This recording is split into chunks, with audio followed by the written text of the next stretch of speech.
another edition of Bold Blind Beauty on Air. Bold Blind Beauty on Air is clearing the air for more air, accessibility, inclusion, and representation. I'm Stephanie McCoy. I'm Nazreen Buddha. I'm Sylvia Stinson-Perez. And we are your co-hosts. In addition to being recognized as a month of love, February is also Heart Health Month and Low Vision and Retinitis Pigmentosa Awareness Month. Our lineup for this month includes Alicia Connor, who's a registered dietitian, nutritionist, and chef. We're also going to have a conversation about low vision, what it is, along with some statistics. Then we'll wrap up today's episode with Michael Nye, author of the book, My Heart Is Not Blind. Over to you, Nazreen. Thanks, Steph. Hi, everyone. Today we're going to look at Healthy Heart Month. When you're thinking about Healthy Heart Month, we're also thinking about eating healthy. Lately, while in lockdown, people have engaged in a very unhealthy lifestyle, such as eating poorly, drinking more alcohol, and limiting physical activity. And this all can contribute to a heart disease over time. To have a healthy heart, it's good to include things such as sleeping well, eating well, exercising, and having a positive mindset. This all contributes to a healthy lifestyle. And they say we are what we eat. So turning it over to our first guest, welcoming Miss Alicia Connor, who is a nutritionist and dietitian, to give us some more insights on healthy eating. But first, I have to ask you, Alicia, would you mind sharing your sight loss journey with us? Absolutely. Hello, everybody. Thanks for having me. My sight loss story began when I was 17 and I was driving. And I realized that I couldn't read the highway signs nearly as well as I used to be able to. Just recently, when I just started learning how to drive. So I went to get a pair of glasses. I remember the face of the gentleman when he gave me a pair of glasses. There's definitely a vibe and a sense of uncertainty of whether or not they actually did anything. But I was like, yeah, I think they do something, because it seemed like that's what they were supposed to do. But I got this vibe that he didn't really know why, because he didn't communicate. So anyway, a couple of years later, I went to get new glasses, because that's the right thing to do when it seems like they need, get a better, stronger prescription, whatever. Mm-hmm. The woman, the optometrist that I saw, she was persistent, and she was concerned that she couldn't figure out how to correct me. So she called, at the time I was living in Providence, Rhode Island. She called the Rhode Island Eye Institute that day. Mm-hmm. And she asked if they could come, they could take me that day, because she had dilated me. So I was like ready to go, right? Once you're dilated, that's a great opportunity to get more tests done. And so they could see me that day. She sent me off on my way, walking in the middle of winter with snow everywhere and like the temporary pair of sunglasses to get tested. And that day I was diagnosed with hyperplasia of the optic nerve. And so that means I have pink optic nerves. And it turns out years later, I learned it's a hereditary gift from my family. So my mother and I both became legally blind around the same time. I was 27 years old and she was in her 50s. And my grandfather had this eye condition as well. So basically, from the time I could read small print and everything when I was 17, and then things just became harder to read when I was around 22, 23, and then slow progression. So I was told when I was diagnosed that I could become legally blind, and I would have a slow progression of sight loss over time. And then when I was 20, I drove cross country from Boston to San Francisco, where I live now. And that was my last drive. I was happy to give up my license because the whole sense of security and safety behind driving, because driving is like a super big deal. I knew that it was better for me to give up my license at that very moment than to live on thinking that I could drive, and that would be more like living the struggle versus just like being confident in my ability to like live a life without driving. That's a really incredible story. Thank you for sharing that with us, Alicia. It's such a treat to be here and share some wisdom in terms of how to stay focused on your health journey. Like you were saying, Nasreem, it's very easy to be distracted during the pandemic and focus on things that are not super healthy. And so I like to challenge you to think about how you can take this opportunity this February 2021 to reset your mindset for health and focus on just a few things, one or two things each day to kind of keep that momentum of staying on the health journey a little bit more often. And a few ideas come to mind are something simple like eating the rainbow more often, or even the challenge within your family. You can have a challenge where you eat a rainbow a day within fruits and vegetables. What do you think? I think that's fantastic, Alicia. A lot of color. So when you're talking about rainbow, is that what you're alluding to, color? Yes, exactly. Different colors. And so what the rainbow means, or eating the rainbow, could be eating anywhere between, the full spectrum of the rainbow would include, especially for those who don't see color, white vegetables and fruit. So a white vegetable could be daikon radish. A yellow vegetable could be yellow bell pepper, which is sweet. And then orange could be carrots or butternut squash. Peaches, red could be strawberries, of course, or rainbow Swiss chard has red stems in, different red pigments of vegetables. Rhubarb is also red. And then purple and blue. So purple is purple potatoes, purple cauliflower, also known as graffiti cauliflower. There's also purple cabbage, one of my favorites. Totally. Or red cabbage, also known as red cabbage, even though it's like, for folks that see color, it's very purple and not red. So yeah, adding a little bit more color in your salads and your veggies. And the spectrum of the rainbow continues with brown is mushrooms or potatoes. And then black is, there's black Spanish radish, which is very dark black on the outside and then very white on the inside. And then there's black beluga lentils, which are very small and they take less time to cook than some lentils.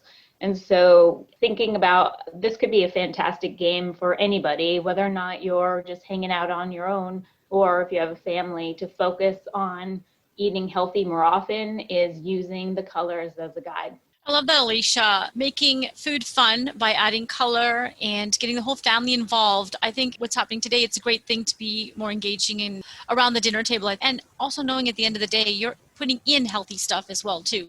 Absolutely. So I would like to ask all of you what a healthy snack is that you like to go to as a default, and maybe incorporating this color idea and the rainbow if you have a default snack that includes colors. What do you think? Oh, that's a great question, Alicia. Steph, what do you think? My favorite healthy snack is fruit, but I also like just about any kind of fruit. So apples, I love the little halos, bananas, but I also like popcorn.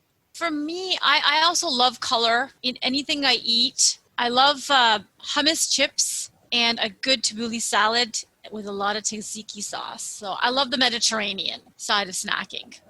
Excellent. Those sound like healthy choices. I was going to recommend, Steph, do you ever add some kind of protein to your fruit? Can you give me an example? Like a nut butter or Greek yogurt or cottage cheese or a hard-boiled egg? So cottage cheese and yogurt, I'm not crazy about. What was the other one? Like a nut butter? Like a peanut butter? Yeah, nut butter or some unsalted nuts.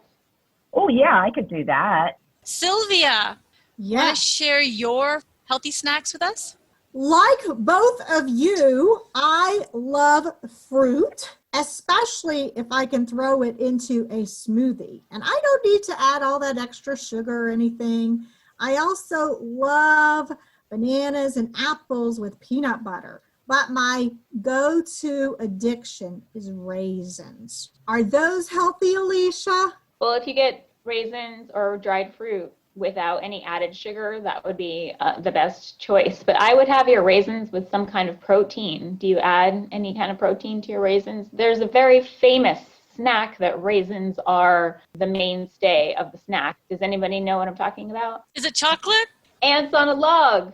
Oh. Those of you who are listening who don't know what I'm talking about, ants on a log is the famous snack that includes celery, some kind of nut butter, peanut butter, almond butter, whatever, and then you put some raisins on top to make it look like ants. It doesn't really look like ants, but it's a very funny way to give a funny name to a healthy snack. There's also, I have to share this because I have this opportunity. I have a patient who's in his 50s and he's like a contractor guy, and his buddy that he works with, they share the office together. And his buddy brought in red ants on a log, which is celery with peanut butter and then pomegranate seeds on top. Isn't that cool? That's not nice. That's colorful, actually. Very colorful. How about you, Alicia? What do you recommend when you're snacking?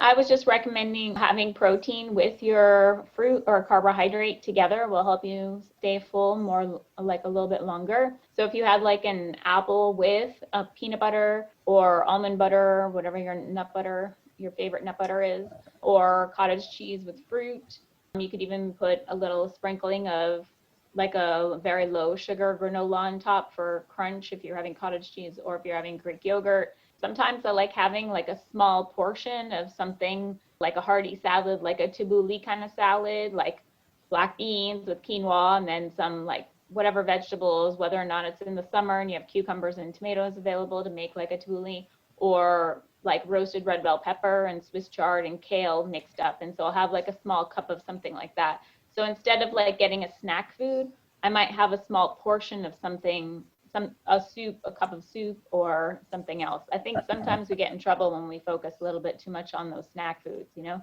That's true. I saw myself double dipping into the wrong bag sometimes, but I love those ideas. Thank you so much, Alicia, for that. Thank you so much for hopping on our podcast today with us this afternoon. Appreciate that. Can you tell our listeners how we can find you? Absolutely. You could go to YouTube and check out my cooking video series that has meal planning tips and strategies. It's called Quick and Delish by Alicia Connor. I'm also on Facebook, Quick and Delish by Alicia Connor. If you're an Instagrammer, check out quick_delish. And if you are part of our awesome community of blind and visually impaired folks, I have created a survey asking you what your interest is in nutrition, meal planning, and cooking. So I'd love to get some information from you. So you'll also, if you check out the information from this podcast, you'll get the information for the survey. Looking forward to sharing more goodness with you. Thank you so much. Did you all know that eating healthy is very important, but if you don't eat healthy, it can also affect your vision. And since it's low vision month and RP month, that's something to consider. So I'm going to toss this over to Sylvia, who's going to talk a little bit about RP and Blindness Awareness Month. Nazreen. And for everyone or anyone who doesn't know, I have been working in the blindness and low vision field my whole career, so about 20 to 25 years. Oftentimes, people really don't know how prevalent vision impairment is. In the United States, estimates are from 4 to 12 million people. I know that's a big range, but we really just don't know exactly how many. And a big part of that is because there's a spectrum of low vision. Someone might have just a small functional implication of vision loss where they're not allowed to drive, or they have sensitivity to light, or they can't see in the dark. But what we're talking about when we talk about low vision is uncorrectable eye conditions. And the most common uncorrectable eye conditions are macular degeneration, glaucoma, diabetic retinopathy, to some extent diabetic retinopathy, and retinitis pigmentosa. And all of these cause vision impairment. And again, on that spectrum, someone might just be having difficulty doing one task all the way to total blindness. Very few people, in fact, less than 10% of people with visual impairments have no functional vision. Most people have some functional vision, or what we would call low vision. Low vision is usually what is from 20/70 acuity to 2200, and 2200 is the legal blindness cutoff. And just to tell you what that 2200 means, because we all hear those numbers or that acuity and we don't know what that means. 2200 means that what someone with 20/20 could see, so someone with perfect vision could see from 200 feet away, the person with 2200 would need to be 20 feet from to see that same thing. There's also a part of the definition of low vision blindness and legal blindness related to peripheral field. And someone's peripheral field could be impacted in any part of their field. It could be a central vision loss, like in macular degeneration. Diabetic retinopathy could have lots of different places where the vision loss occurs in that field. So it could be a blind spot in one corner in one eye and a different corner in another eye. It just varies because the retina is impacted. With retinitis pigmentosa and glaucoma, it tends to be similar. and I say tends to be because there's no one rule, but tunnel vision. So peripheral field closes in from the outside in. The main point is to know that Low Vision Awareness Month really is focused on that help is available, that you can learn the skills and get adaptive equipment that can really help you no matter what your vision loss is to be successful and productive. Nazreen, I'm going to kick it back over to you unless you have some other questions about low vision. That is fantastic. I love how you explained that the eye chart, the 220, because we never think about what those numbers really mean and how far can someone really see that. And that's phenomenal to know that somebody with perfect vision can see almost 200 feet away, and somebody who has low vision or 220 has to be at least 20 feet away from the object in sight. Now that's a really good understanding of how acuity works. That really helps. Wow. Thank you, Sylvia. You're welcome. Our next guest is a lawyer turned photographer, and we're here to welcome Michael Nye this afternoon. Hi, Michael. Hello. Can you hear me all right? Yeah, we can. After y'all talked about snacks, I'm starving. Thanks a lot. I'm thinking about apples and oranges and cookies and Wait, we did not talk about cookies. Nobody talked where did about cookies come in from? Michael. That's what I'm thinking about. Michael is here to talk about his newest project and talk about its creation and journey with My Heart Is Not Blind. It's an audio and visual exhibit. Welcome, Michael, and I'm going to turn this over to Sylvia to take forward. Great, thank you. So I am so thrilled to welcome Michael to this podcast. I met Michael about 3 or 4 years ago, and Michael is going to share an audio clip now. I'm going to play Sylvia's audio narrative, which is about 5 minutes, and it's one of 46 individuals in the book and also the traveling audio and photography exhibition.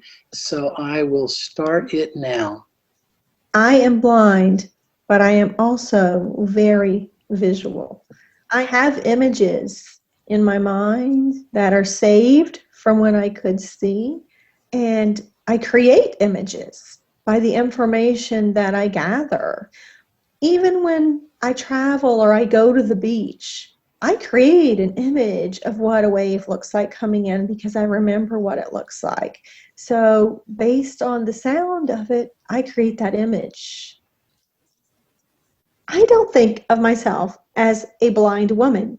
I am a woman who is a mother, who is a wife, who is a leader of an organization, who's a daughter, a sister, a friend. I'm all of those things. Blindness just happens to be one of those characteristics. I would not be telling the truth if I did not say that it's a huge part of who I am. However, I don't really feel like it identifies me. When I was growing up, my classmates ostracized me. They treated me as if I was almost contagious. And I remember feeling, and I'm going to use this word, and it's the word I mean to use, like an alien on this planet. You're blind. You can't do anything. You're stupid. You're retarded. No one likes you. You're ugly. And that was all the way from the day I started school through the day I graduated from high school. I have had to adapt to going from really being a visually impaired person to being a person with really no functional usable vision. I remember when I was probably in my late 20s, and it was about time I probably needed to use a cane. An orientation and mobility instructor said to me one day, look, you have the choice. You can either look blind and carry a cane, or you can look drunk and not carry one. It probably took me a good 10 years to become really comfortable using that cane. Adjusting to blindness emotionally is way more challenging than adjusting to blindness physically. There is this perception that people who are blind, that there's something wrong with us. We're not whole beings, that we're imperfect, Every single person is imperfect. We all have challenges. Mine just happens to be that I can't see. It doesn't make me less intelligent, less capable, less competent. What it does is make me more courageous, more determined, and more interdependent. It takes a lot of energy to be blind. Every single day, you're going to encounter something, some challenge that you are going to have to figure out. It's a lot of learning to think differently. And it means being aware of all of your environment, what's under your feet when you're walking along a sidewalk, where people are. When you can't see them, you can feel when there's a presence next to you. Walls and poles, the space around you changes a little bit. There is a lot that people who are sighted could learn about fully experiencing the world around them from people who are blind. Being aware that there's more than one way to get information. You can even gather information about people's attitudes just by listening. And you can hear it in how their breathing is, even silences and pauses. And too often, information is based on completely what people see, and they're not paying attention to all of those other things that are happening. I can tell when someone's rolling their eyes, or looking another direction, or texting. Even though I can't see that, I can tell completely by listening. Sylvia, I admire you so much for your advocacy and your voice. And I love what you said about when you lose your sight, you don't lose your insight. You don't lose your intelligence, memory, your personal history, but you can become more determined and more courageous and more independent. So thank you so much for your voice. This exhibit, My Heart Is Not Blind, opened at the Whitty Museum. And during the 3 months, over 25,000 people in the community came, put on headphones, listened to the 46 individuals in this exhibit. Thank you, Michael. Thank you, Michael, for doing this project. What made you want to do this project? I'm still here just feeling a little vulnerable by listening to my own self. It's hard to listen to your own self. And, I've done a lot of projects in my life. I went over to Siberia in the middle of winter, through a bush plane, and lived with Chukchi natives for a month, went into a war by myself. Refugee camps in the Middle East, lots of issues in the United States. But I think all of my photographic projects has been about wanting to know more, a desire to understand communities, places, situations unlike my own. And I think everyone, all of us here listening, I think from an early age has a hunger to have bigger lives than the ones we were given. So it's about wanting to know more and learn more from others. I like to be invisible. I'm not blind. I don't know what it's like to be blind, but I do like to learn from others. But to answer your question, 30 years ago, I had an exhibit in Saudi Arabia, and the curator of the gallery said, Michael or Mikey, would you talk to a group of international blind students? And I said, sure, yeah. And they all could speak English, thank goodness. And I just remember their intense listening and their attention, their curiosity. It's almost like a whisper could travel far. And I talked to them about black and white photography and light and on, but soon they started asking me questions. Michael, why are you a photographer? What color is black and white? What is something that's beautiful that's non-visual? What's the meaning of these photographs? Do photographs represent reality? How can anyone, blind or sighted, understand the world outside themselves? And at that very moment, I felt like we changed places. They were given the gallery talk, and I was listening and learning from them.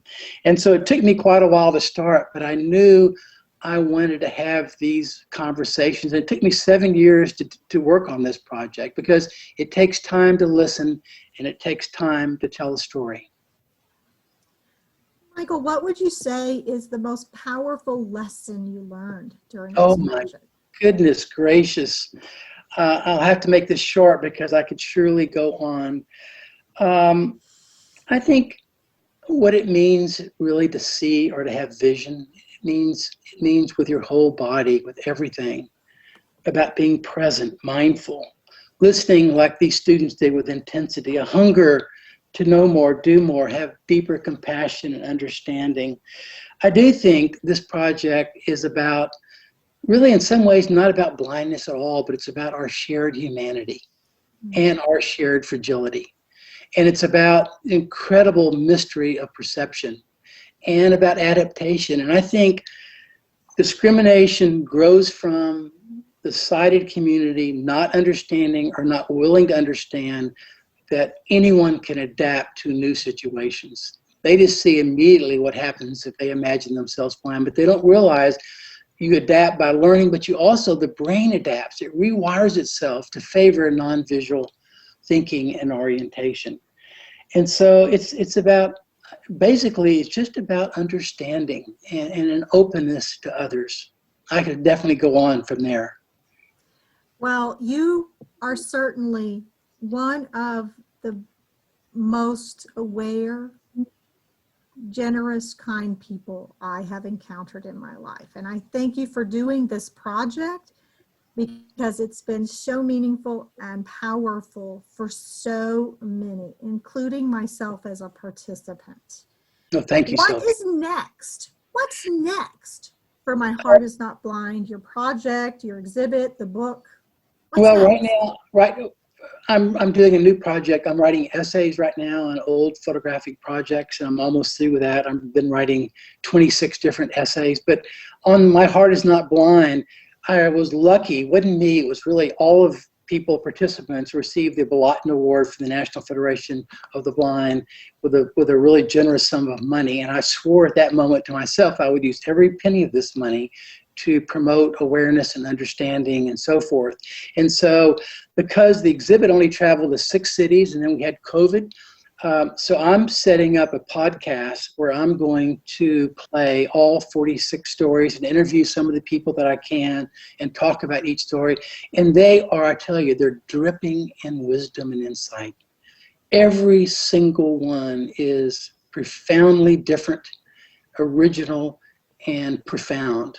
And so I would love for you to pass the word around. It's their stories. It's not about me at all. It's only about people's voices and insights and experiences. All of us have a vulnerability, and I think the people in this exhibit are very brave to speak out and use their own voice.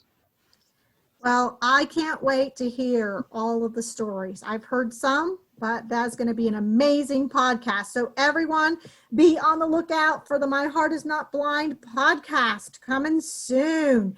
And Michael, if people wanted to order your book, where do they find that?